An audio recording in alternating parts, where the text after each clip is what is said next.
Mas, pô, esse lance aqui, tu já participou de um exorcismo? Já. E perdi. Como é que é isso? Na verdade, eu te falei que cada diocese Aham, tem o seu padre exorcista. aham. Mas há muitos casos que a gente atende.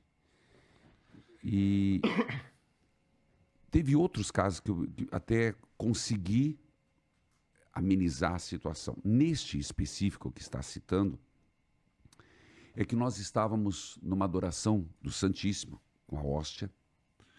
Eu estava passando com o ostensório e uma menina fez um soco assim, uma voz.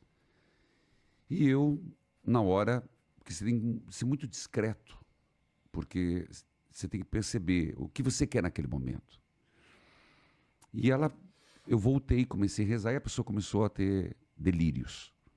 Mas eu achei por bem, estava com o ministro, inclusive, ministro Fernando Pérez.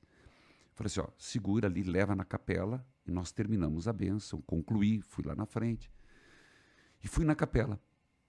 Quando eu cheguei na capela, estava essa menina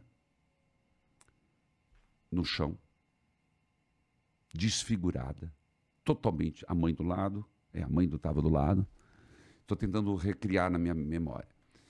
E ela deitada no chão, e eu comecei a rezar. Rapaz, ela era uma menina baixinha, cabelo comprido. Nós estávamos em 4. Nós não segurávamos. Algum psiquiatra, antes de você me julgar, escute psiquiatra. Porque quando a pessoa está em crise epilética ou uma crise psiquiátrica, de crise psicose, fugiu a palavra, um surto psicótico, a pessoa já tem naturalmente uma força sobrenatural. Isso não precisa ser demoníaco. Isso os psiquiatras concordam. Mas ela tinha uma força que ela rodava os 4. Negócio impressionante. E ela começou a me desafiar. Ela começou a dizer... Eu comecei a rezar. E na hora da oração, eu comecei o creio, comecei a Salve Rainha, comecei a rezar as orações e fui para a oração do exorcismo. Naturalmente da minha cabeça. Sem a intenção de... É que flui quando você reza. Que é o renunciar e etc. Ela me chamou.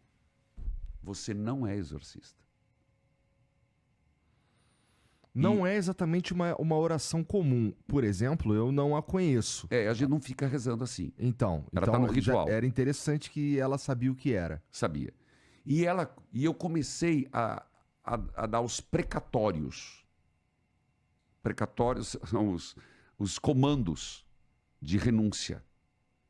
Rapaz, essa menina, meu Deus, aquilo, ela cuspia, foi uma coisa horrível. A descrição é das piores. Inclusive, o pessoal fugiu. Quem estava próximo ficou muito medo. Tinha gente que estava saindo, era um corredorzinho que tem que passar pelo local. Pessoal, quando eu vi, eu estava sozinho, eu e poucos. Foi quando, conversando, eu percebi do que se tratava. Inclusive, tem vários testemunhos de pessoas que me acompanham até hoje. Fernanda, Cleusa, etc. E eu negociei. Eu disse, realmente, mas isso não foi tão simples como eu estou contando. E eu disse, eu te peço um dia, deixa ela em paz. E ela vai para o exorcista. Deixa ela em paz. E fui rezando. A menina esmoreceu e voltou normal. Liguei para o exorcista, era o padre Jorge na época. Falei, amanhã o senhor tem que atender.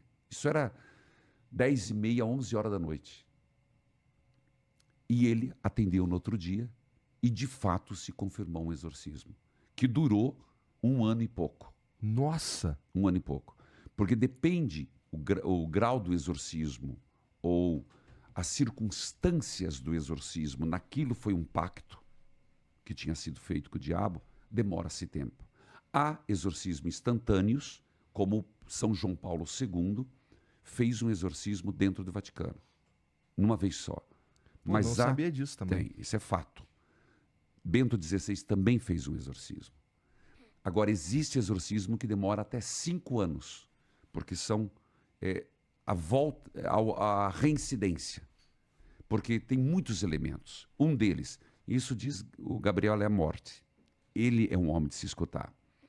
Consciência da pessoa de renúncia. O nível do pacto que foi feito. E o grau de vontade de sair. Porque às vezes a pessoa está num estado de tamanha prostração que ela não tem nem consciência do que é sair daquele estado. Então, aí é um outro processo. Então, esse é o fato que eu estou te contando. Complicado. Que eu presenciei. Já presenciei outros, mas esse foi um que eu contei e conto aqui, porque eu não tenho outra coisa a contar, de que não deu certo. Hoje, a menina frequenta a minha igreja, tranquila, ela, a família, estão muito bem. Interessante.